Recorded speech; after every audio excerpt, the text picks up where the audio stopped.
नमस्कार। तो हाल ही में खबर आई अरुणाचल प्रदेश की राजधानी ईटानगर से। वहां एक पूरी की पूरी विधानसभा सीट बिना किसी मुकाबले के जीत ली गई। सवाल ये है कि ऐसा हुआ कैसे। आज हम इसी की गहराई में जाएंगे और आखिर में एक बड़ा सवाल खड़ा होगा, क्या एक निर्विरोध सीट राजनीतिक सहमति का प्रतीक है या फिर एक समुदाय के मौन हो जाने का लक्षण। चलिए समझते हैं इस पूरी कहानी को। तो ये है ईटानगर विधानसभा क्षेत्र 13। देखिए, ये सिर्फ एक राजधानी नहीं है, ये एक शेड्यूल्ड ट्राइब यानी अनुसूचित जनजाति के लिए आरक्षित सीट है। इसका मतलब सीधा है, यहाँ का नेतृत्व, यहाँ के मुद्दे, सब कुछ इस क्षेत्र की जनजातीय पहचान के साथ बहुत गहराई से जुड़े हुए हैं। और यही बात यहाँ की राजनीति को एक एक बहुत ही अनोखा रंग देती है। आज की हमारी पड़ताल कुछ इस तरह आगे बढ़ेगी। सबसे पहले हम जमीनी हकीकत को देखेंगे और फिर उन आंकड़ों को जो उस हकीकत को बयां करते हैं। उसके बाद हम विश्लेषण करेंगे कि आखिर ये चुनाव निर्विरोध हुआ ही क्यों, और आखिर में हम एक संभावित रास्ते पर नजर डालेंगे, शासन के एक ठोस खाके की बात करेंगे। तो चलिए शुरू करते हैं। सबसे पहले ईटानगर की जमीनी हकीकत, क्योंकि देखिए, राजनीति सिर्फ आंकड़ों का खेल तो है नहीं, ये लोगों की रोजमर्रा की जिंदगी, उनकी तकलीफों और उम्मीदों से जुड़ी होती है। यहाँ एक तरफ निशी जनजाति की गहरी परंपराएं हैं और दूसरी तरफ एक बढ़ता हुआ शहरी सर्विस क्लास है जिसकी अपनी आकांक्षाएं हैं। और जानते हैं, यही जो मिश्रण है ना, यही ईटानगर के अवसरों और तनाव दोनों को जन्म देता है। अगर आंकड़ों की बात करें तो 2019 में यहाँ 61,000 से ज्यादा मतदाता थे। तो सवाल यह है कि यहाँ के लोगों के लिए असल में मायने क्या रखता है। वो कौन सी रोजमर्रा की दिक्कतें हैं जो उनके सियासी मूड को तय करती हैं। जब आप जमीन पर उतरते हैं तो 3 सबसे बड़ी शिकायतें सामने आती हैं, बहुत ही बुनियादी लेकिन उतनी ही गंभीर। पहली, सड़कें और ट्रांसपोर्ट, मतलब भारी जाम और एक ट्रिप के लिए 100 रुपए तक का महंगा किराया, ये आम बात है।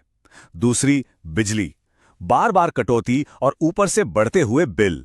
और तीसरी, शायद सबसे बड़ी चिंता, बेरोजगारी, जो पढ़े लिखे युवाओं को घर शहर छोड़ने पर मजबूर कर रही है। जब लोग अपनी बात नहीं रख पाते तो ये सिर्फ एक राजनीतिक मुद्दा नहीं रह जाता, यह हमारे संवैधानिक मूल्यों से जुड़ा सवाल है, जहां हर व्यक्ति को गरिमा के साथ अपनी आवाज उठाने का हक है। एक जिम्मेदार नागरिक संवाद का मतलब ही यही है कि लोग बिना डर के अपनी समस्याओं पर बात कर सकें।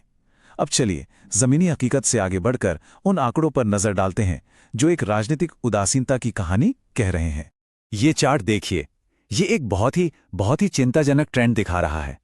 सिर्फ 25 सालों में मतदान लगभग 20% गिर गया है। सोचिए, 1995 में 63.5% से गिरकर 2019 में सिर्फ 44.8%। ये एक साफ इशारा है कि मतदाता, जो लोकतंत्र की नींव हैं, वो इस पूरी प्रक्रिया से दूर होते जा रहे हैं। और अब ये देखिए, ये तो किसी राजनीतिक भूचाल से कम नहीं है। सिर्फ 5 साल के अंदर 55% से ज्यादा वोट शेयर से सीधे 8% से भी कम पर आ जाना, ये किसी भी राजनीतिक संगठन के लिए खतरे की घंटी है।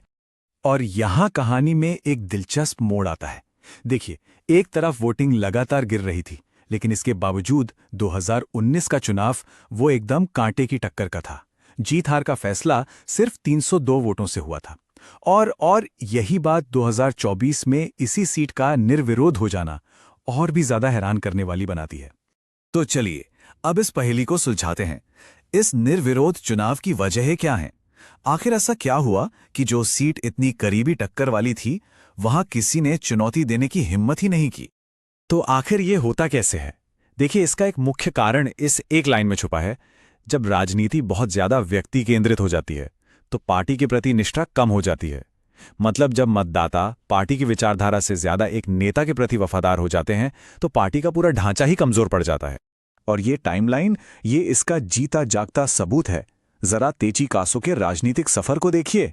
2009 एनसीपी, 2014 कांग्रेस, 2019 जेडीयू और 2024 में बीजेपी के साथ निर्विरोध।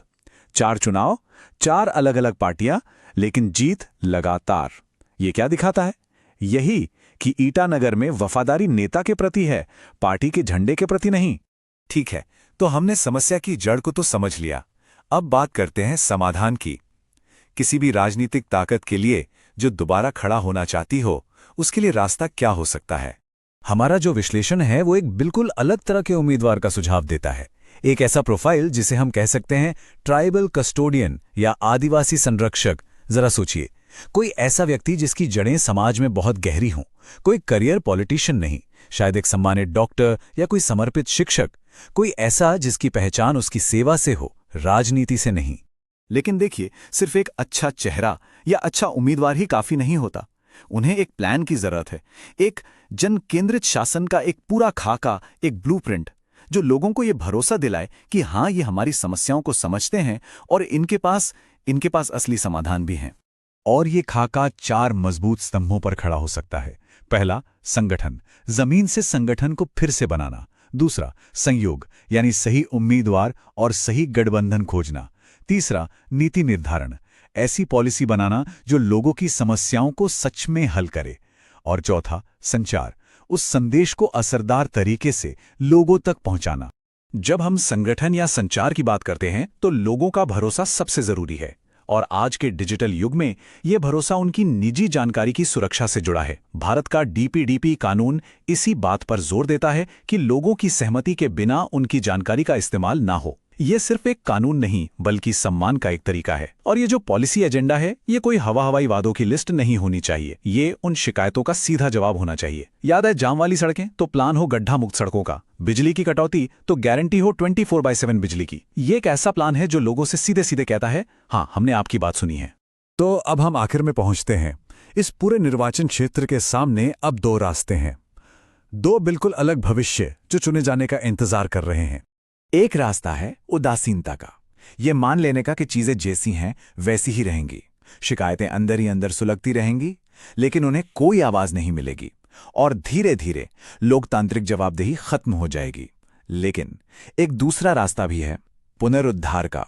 यह जमीनी स्तर से फिर से कुछ बनाने की कड़ी मेहनत का रास्ता है, एक भरोसेमंद वैकल्पिक विजन पेश करने का रास्ता है, और इस सिस्टम को, इस तंत्र को फिर से लोगों के लिए काम करने पर मजबूर करने का रास्ता है। और इसलिए हम इसे एक बड़े सवाल के साथ इस विश्लेषण को समाप्त करते हैं। जब कोई सीट निर्विरोध जीती जाती है तो क्या यह राजनीतिक ताकत का संकेत है या फिर जनता के मौन का एक लक्षण? इस सवाल का जवाब न सिर्फ ईटानगर का भविष्य तय करेगा, बल्कि शायद हमारे लोकतंत्र की सेहत के बारे में भी बहुत कुछ बताएगा। If you want to become a people-centric leader and uplift your constituency, get in touch with blueprintstrategies.ai at mgr@blueprintstrategies.ai or call 08042041602. Purpose beyond politics.